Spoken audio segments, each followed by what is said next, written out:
Wait, oh, okay, yeah, okay. I drop it. Oh. Sorry. That don't take back. Okay. This might kind of suck. Okay, so very decent start from Eduardo. We got the start. We got OOEX. Yeah, getting to go first, seeing that Badu in front of you is cool because hopefully you're able to get. Hopefully you're able to get that chart cadet down turn 1, which is vital to be able to do. Place where did you try this possibility to use but it wasn't die, don't tell me. I hope we don't put it down. I know that sometimes we really can use that squawk, but if Eduardo's not playing and then that squawk is just waiting. I know, but it's not enough. That's true. That could be an easy against her. More We're going to use it. So you're absolutely right. Not putting down a squat while even though we might have enjoyed.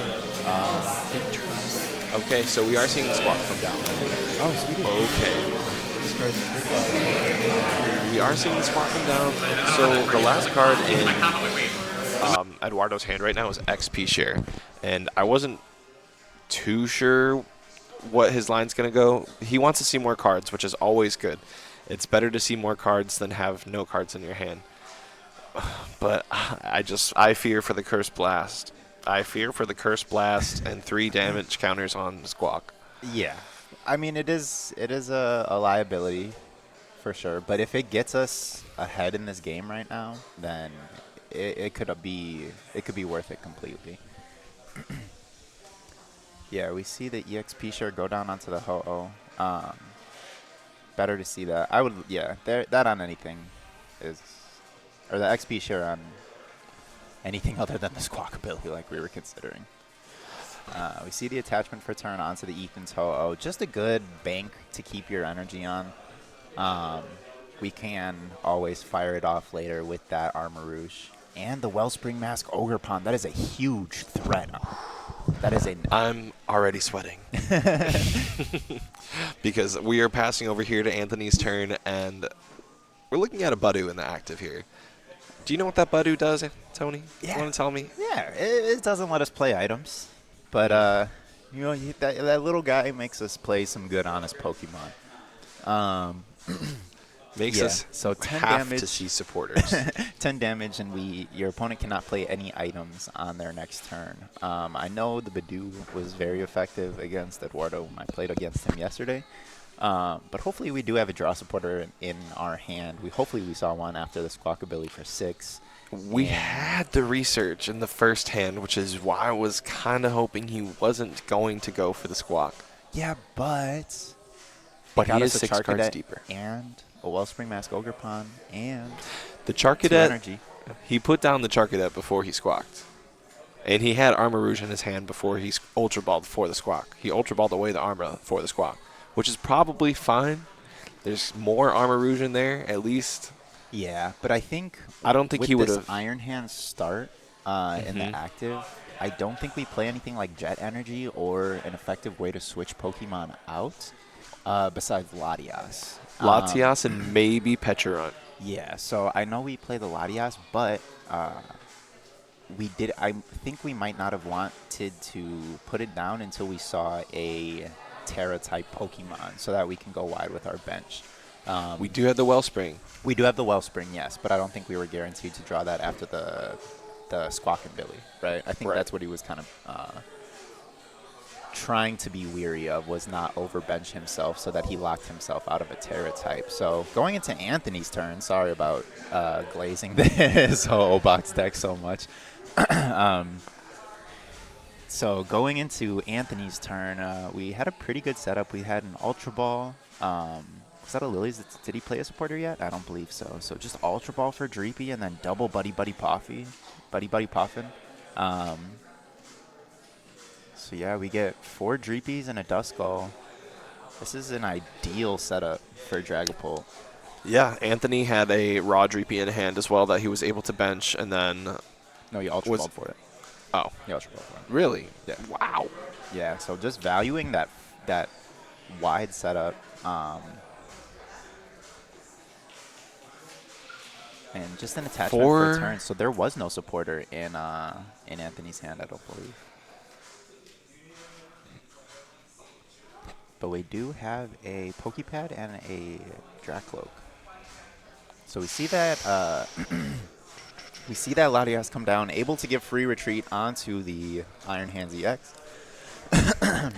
I think we are looking and hoping to see Armor Rouge. Absolutely, yeah. We did not, because he would have slapped that down right there. That's okay. We can still sob. We can still sob. The item lock is So- going to be still active for the next turn. He does have access to Lilies. He won't have access to Night Stretch or Ultra Ball. So we really are going to need to see Armor Rouge off that Lily next turn. Yeah, and so Anthony is stuck in the active. This Badoo is stuck in the active. We see Lilies for 8. So we're going to Itchy Pollen again. Eduardo will be able to Lilies for a fresh 8 and hopefully see an Armor Rouge start being able to fire off. But we know on Eduardo's side that a Dragapult is most likely not coming into play this turn, and even if it does, we are not getting attacked. So the Sob was a pretty good heads-up play, and it was able to get that 4 retreat Iron Hands EX out of the active, which is good.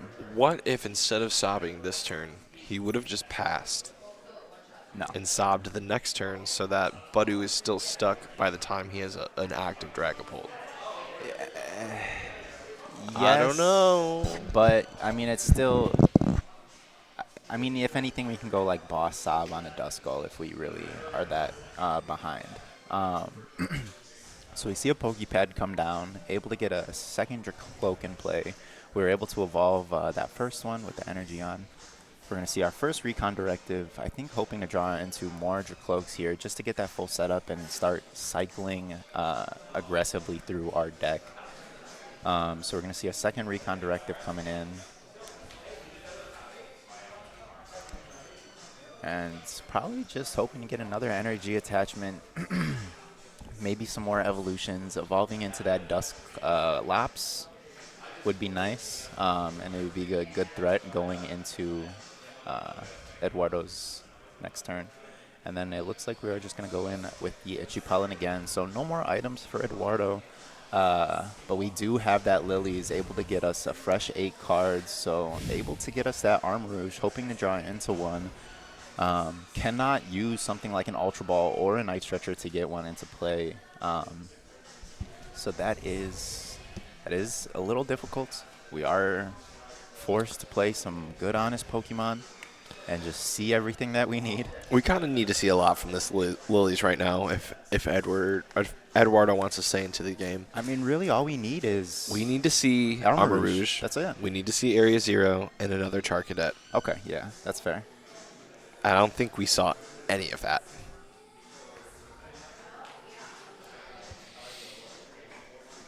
My brother.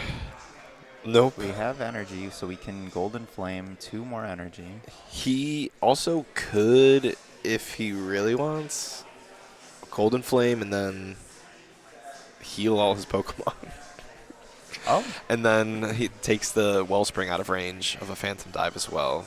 That would be nice, Which and is then that would something. force Anthony to use something like that Dusclops if he wanted to take a knockout onto the Ethan's Ho, because that Ethan's Ho has, what, 220, 230 HP? 230. 230 HP. So that's pretty good. I mean, it's not the worst line. And it is able to get this... Oh. Oh. That is not good. Okay, so I don't enjoy just giving the Squawkabilly over to Anthony if he were to see a Dragapult this turn. We could have swung with the Ho-Oh, and I wouldn't have minded swinging with the Ho-Oh, actually. I think, But it is actually really good not taking a knockout on this Badoo, because then Anthony can't go Hawlucha to ping the Charcadet. So he does need to give up that Dusclops, or he does need to, either have a Dusclops or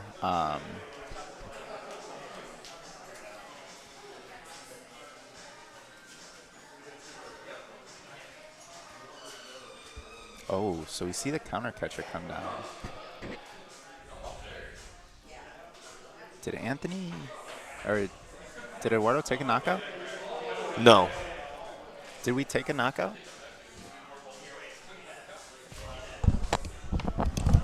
Oh, wait. Tony.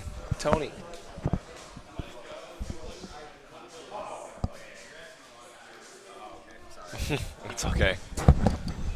Sorry. So, yeah, just making sure we have a clean board state. We did use the dust clops. I forgot we had. So we just used the Eduardo dust clops. takes 1 because of the clops. Okay. Yeah. It's okay. Tony was expressing his urgency in clean board state. I was also locked in on why Eduardo didn't attack. I was trying to figure out. I was trying to analyze the board state and see if I could find like a deeper meaning. Okay, so we see the XP share come down onto the Ho-Oh.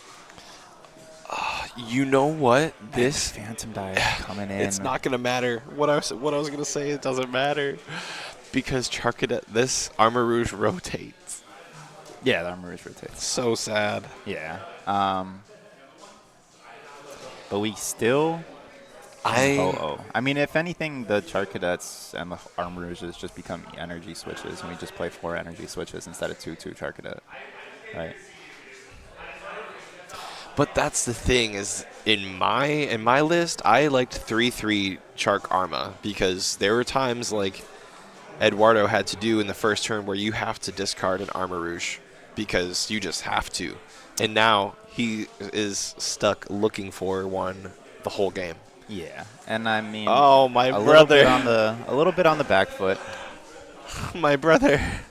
And I get it. Like we're playing against Dragapult and he started Badu. So like he kind of had everything laid out for him. He got his full board set up. It's tough to look at that and feel like you're going to run away with the game. So But you never we know. do We can always come back. Yeah, we can always come back here.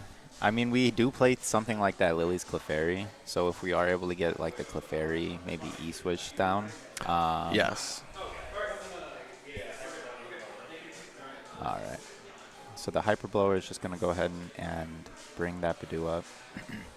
Judge Joe also being hyper vigilant of the board state too, making sure that everything's clean.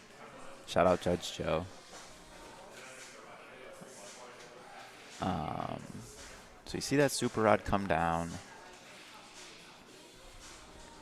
We need another Charcadet in play here for Eduardo. We need Area 0. Not seeing Area 0 that one turn was very difficult as well. What was the Dreepy swap there? Hyper Blower. Oh, okay. The Iron Bundle ability. So we see the Cyrano able to get that Pheasantipity, the Wellspring Mask Ogre Pond, and then one more EX Pokemon if we so choose. Hopefully that Clefairy Mega Audino. What? No, that's sick, dude. That's actually pretty cool. That might be a good way to like function the deck once Armor Rouge goes. Because 1 attach for a potential 6 energy acceleration. Pretty good. So we don't have the Area 0, so now we benched ourselves out of being able to play more Pokemon. That is tough.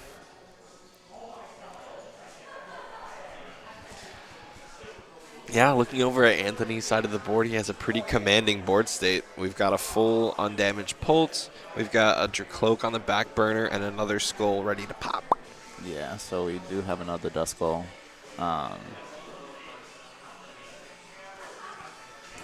Oh, but we are able to use Shining Feathers to heal all the damage, so cleaning up the board. Pretty heads up.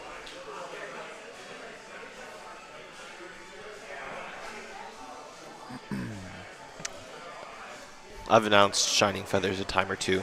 Yeah, I mean, able to just clean up some of that pesky damage that Dragapult's leaving around, and able to take a meaningful knockout onto this Dreepy, or this Dracloak. So we see the Flip the Script come down, and I think this just goes back to Anthony's turn 1 getting all 4 Dreepy in play. he was able to just like cycle through his deck so aggressively. He was able to just see everything he needed once he got those Drek Cloaks in play. No, we are still in it. We are still in it. The game isn't over till it's over. The game's not over until it's over. And we are going to have to take a knockout, or we can't take a knockout on anything other than this Squawkabilly. So if we want to take 2 prize cards here, as Anthony, we are going to have to use a boss's orders like we just had in hand. So yeah, able to... That just aggressive cycling. I mean, you see the majority of your deck with Lilies plus Recon. Same thing with trade, right? You're seeing upwards of 6 to 8 cards a turn. We see the damage come down. All 6 going on to that Squawkabilly EX. So if we have Rare Candy Dusclops in our hand on our next turn, we can just end the game outright as Anthony. So we have an Ultra Ball. Discarding the Mega Autono. Yeah, we definitely needed a second. A Gouging Fire. Yeah, dude, this is why I wanted to get this deck featured, bro, because it features all the cool Pokemon. The Mega Autono is like an inclusion that I didn't even see. I high-key need the Gouging Fire SIR for my binder. And that I'm sorry, not the Mega Latias. The Latias EX is a Surging Spark stamped. Is it? It is. You can't really see it with the glare. But I'm telling you, bro, this deck was bling. The Charcadets are the hollow Charcadets. Mm-hmm. Got that SIR Iron Hands, which is sick. And we see the Iono come down. So Disruption, pretty good here now. We could at least leave something like the Latias in the active to just take a punch. Yeah, tank one hit, tank you know. Hit. That Iron Hands as well, we could. We can attach this Legacy Energy for turn onto something so that Anthony's only taking 1 prize card here if he takes a knockout. I do believe he already attached for turn up here on Fez. Okay. Yeah, you're right.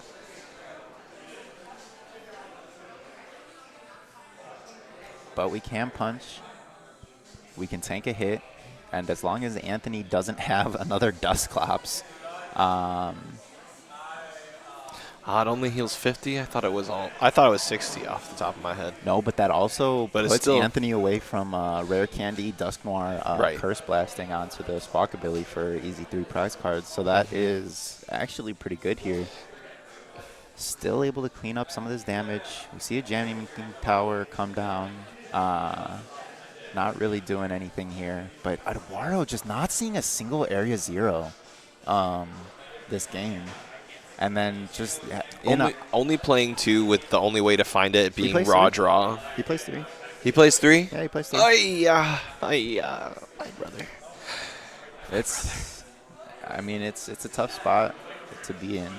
I mean, if we had items going back into Eduardo's turn now because we just saw a swing from Anthony, swing into Ho-Oh, all 60 on Chark. So we need evolution into Char. We need evolution into Armarouge. If we can get the evolution onto Armarouge, we're okay here. There's no way for him to take out any of these Pults in 1 hit, though. Yeah. So we are going to see the unfortunate concession from Eduardo, but the very unfortunate and happy congratulatory win to Anthony.